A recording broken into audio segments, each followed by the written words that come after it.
الحمد لله رب العالمين والصلاة والسلام على أشرف الأنبياء والمرسلين وعلى آله وأصحابه أجمعين أما بعد فأعوذ بالله من الشيطان الرجيم بسم الله الرحمن الرحيم يا أيها الذين آمنوا كلوا من طيبات ما رزقناكم واشكروا لله إن كنتم إياه تعبدون آمنت بالله صدق الله العظيم إن الله وملائكته يصلون على النبي يا أيها الذين آمنوا صلوا عليه وسلموا تسليما الصلاة والسلام عليك يا سيدي يا رسول الله وعلى آلك وأصحابك يا حبيب الله. محترم سامعین و ناظرین، السلام علیکم ورحمۃ اللہ وبرکاتہ. سعیدی میڈیا کے ذریعے ہفتہ وار پروگرام فہم دین کے سلسلے میں آپ کی خدمت میں حاضر ہیں، اور آج کا جو موضوع ہے وہ ہے رزق حلال کی برکات اور رزق حرام کے نقصانات. اور یہ ایسا اہم موضوع ہے کہ ہماری تمام عبادات کی مقبولیت کا دار و مدار اسی رزق حلال پر ہے. اگر بندے کا رزق حلال ہے تو اس کی جملہ عبادات بھی قبول ہیں. اگر اس کا کھانا پینا حلال ذریعے سے نہیں ہے تو اللہ تعالیٰ بندے کی عبادات کو رد فرما دیتا ہے. تو جو آیت کریمہ تلاوت کی ہے سورۃ بقرہ کی آیت نمبر 172، اللہ تعالیٰ نے اہل ایمان کو وہ حکم دیا ہے جو اس سے پہلے اللہ تعالیٰ اپنے رسولوں کو حکم دیا. یا ایھا الرسل کلوا من الطیبات واعملوا صالحا، اے رسولو حلال اور پاکیزہ کھاؤ اور اعمال صالحہ کرو. تو اہل ایمان کو بھی یہی حکم دیا جا رہا ہے کہ یا ایھا الذین آمنوا کلوا من طیبات ما رزقناکم، اے ایمان والو کہ ہم نے جو تم کو رزق دیا ہے اس میں سے حلال کھاؤ، اور واشکروا للہ، اور اللہ رب العزت کا شکر ادا کرو، ان کنتم ایاہ تعبدون، اگر تم اس کی عبادت کرتے ہو. تو رزق حلال ہمارے لیے اسی طرح حاصل کرنا فرض عین ہے جس طرح ہم پر نماز فرض عین ہے. نبی پاک صلی اللہ علیہ وآلہ وسلم نے فرمایا کہ فرض نماز کے بعد حلال رزق تلاش کرنا یہ تمہارا دوسرا فرض ہے. اور اگر ہمارا وہ رزق حلال ہے تو نمازیں بھی قبول ہیں. اگر کھانا پینا حلال نہیں ہے تو ہماری عبادات کو اللہ تعالیٰ رد فرما دیتا ہے. حضرت ابن عمر رضی اللہ تعالی عنہما بیان کرتے ہیں کہ اگر انسان اتنی نمازیں پڑھے، نمازیں پڑھتے پڑھتے وہ اس کی کمر جھک جائے، تلوار کی طرح اس کی کمر ہو جائے، اور روزے رکھتے رکھتے اس کا جسم لکڑی کی طرح سوکھ جائے، اللہ تعالیٰ نے اس کے کسی عمل کو قبول نہیں کرنا جب تک وہ حرام کو نہیں چھوڑے گا. اور رزق حلال کی برکات اتنی ہیں، اور جو ہم رزق کھاتے ہیں، مولانا روم رحمۃ اللہ علیہ فرماتے ہیں کہ ہماری غذا کا اثر براہ راست روح پہ پڑتا ہے. اگر وہ غذا حلال ہے تو روح پر اس کا اثر یہ پڑتا ہے، وہاں سے اعمال صالحہ کا ظہور ہوتا ہے، بندے کے اندر نیکی کرنے کا جذبہ پیدا ہوتا ہے، اور نیک اعمال کرنے کا شوق وہاں سے پیدا ہوتا ہے. بندہ قرآن کی طرف، مسجد کی طرف، نماز کی طرف اس کا جی چاہتا ہے. لیکن اگر اس کے جسم میں پہنچنے والے غذا حلال نہیں ہے، اس کا اثر بھی براہ راست روح پہ پڑتا ہے، وہاں سے پھر حسد، بغض، کینہ، عداوت جیسے جو کام ہیں وہاں سے وہ ظہور پذیر ہوتے ہیں. تو اس لیے اگر بندے کی غذا حلال ہے تو اس کی نمازیں بھی اللہ قبول فرما لیتا ہے. تو میرے آقا کریم صلی اللہ علیہ وسلم نے یہ ارشاد فرمایا ہے کہ جو بندہ اگر ایک لقمہ حرام کا اپنے پیٹ میں ڈالتا ہے تو 40 دن تک اللہ تعالیٰ اس کی کسی عمل کو قبول نہیں فرماتا۔ حضرت عبداللہ ابن عمر رضی اللہ تعالی عنہما بیان کرتے ہیں، اگر کوئی آدمی 10 درہم کا کپڑا خرید کر آتا ہے، اس کا لباس بناتا ہے، اور اس میں سے 9 درہم حلال کی کمائی کے ہیں اور 1 درہم حرام کا ہے، جب تک وہ کپڑا پہن کر نماز پڑھے گا اللہ تعالیٰ اس کی نماز کو قبول نہیں فرمائے گا۔ انسان زکوٰۃ دیتا ہے، اگر وہ حرام کی کمائی کا ہے، اس کو پتا ہے کہ یہ میری حرام کی کمائی ہے، تو اللہ تعالیٰ نے اس کی زکوٰۃ کو قبول نہیں فرمانا، بلکہ علماء فرماتے ہیں اگر اس کو پتا ہے یہ حرام کی کمائی ہے، ثواب سمجھ کے دے رہا ہے، تو بہت بڑا گناہگار ہے۔ شریعت مصطفی صلی اللہ علیہ وسلم میں اس کی سخت وعید بیان کی گئی ہے۔ انسان حلال اور حرام کی تمیز نہیں کرتا، فرق نہیں ہوتا، ہر سال عمرے پہ جا رہا ہے، حج پہ حج کیے جا رہا ہے، لیکن میرے آقا کریم صلی اللہ علیہ وسلم نے فرمایا جو حرام کی کمائی لے کر حج کے لیے جاتا ہے، وہ صدا لگاتا ہے، لبیک کا نعرہ لگاتا ہے، اللہ کی طرف سے لا لبیک کا جواب ملتا ہے۔ میرا رب فرماتا ہے تیرا لبیک کہنا مجھے قبول نہیں ہے۔ تو انسان جو بھی نیکی کرتا ہے اللہ پاک رد فرما دیتا ہے۔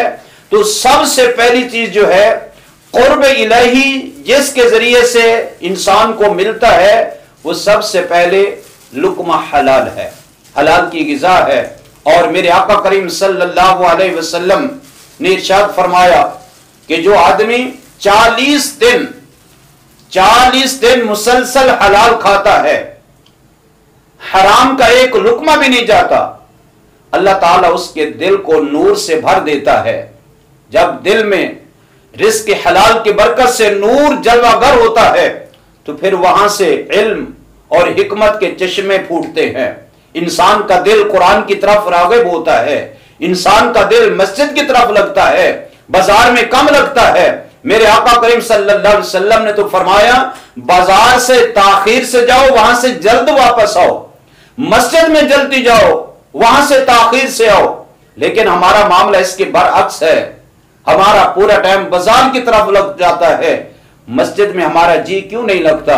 اس کا سب سے بڑا سبب ایک یہ حرام اور حلال کا فرق ختم ہو جانا، یہ چیز بھی ہے جو ہمارا نیکی کی طرف، قرآن کی طرف، مسجد کی طرف، ہمارا نماز کی طرف ہمارا شوق نہیں ہے۔ تو میرے آقا کریم صلی اللہ علیہ وسلم کے غلاموں، یہ حدیث پاک توجہ سے سنو اور دل کے کسی گوشے کے اندر اس کو جگہ دو۔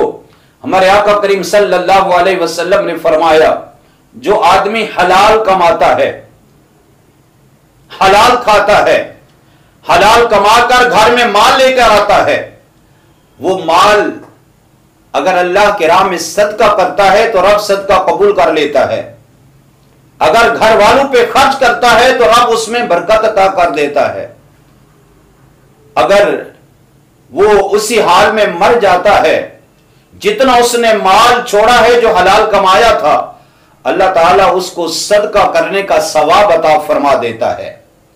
اگر وہ مال حرام ذریعے سے کمایا ہے، اگر وہ اللہ کے راستے میں صدقہ کرتا ہے تو اللہ پاک قبول نہیں کرتا، اگر اپنی ذات پر گھر والوں پہ خرچ کرتا ہے وہاں سے برکت کو ختم کر دیا جاتا ہے، اگر اسی حال میں مر کے جاتا ہے اور جب تک وہ زندہ رہا اس کا مال بینک میں پڑا رہا، وہ بینک میں پڑا ہوا مال اس کے لیے جہنم کا راستہ ہموار کرتا رہا، وہ مر گیا، وہ اس کا مال جو حرام ذریعے سے کمایا تھا وہ اس کے لیے توشہ جہنم بن جاتا ہے۔ تو میرے آقا کریم صلی اللہ علیہ وسلم نے فرمایا کہ جو بندہ حرام کماتا ہے دنیا میں بھی خسارے میں رہتا ہے اور آخرت میں بھی خسارے میں رہتا ہے۔ اور سب سے پاکیزہ کھانا جو ہوتا ہے، میرے کریم آقا صلی اللہ علیہ وسلم سے پوچھا گیا یا رسول اللہ علیہ وسلم سب سے پاکیزہ کھانا کون سا ہے؟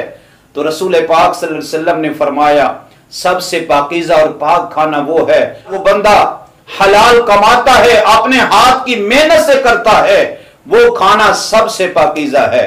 اور القاسب حبیب اللہ، حلال کمانے والا، ہاتھ سے محنت کرنے والا اللہ کا دوست ہوتا ہے۔ میرے آقا کریم صلی اللہ علیہ وآلہ وسلم نے ارشاد فرمایا ہے جو بندہ محنت کر کے کمانے والا ہے وہ اللہ کا محبوب ہوتا ہے۔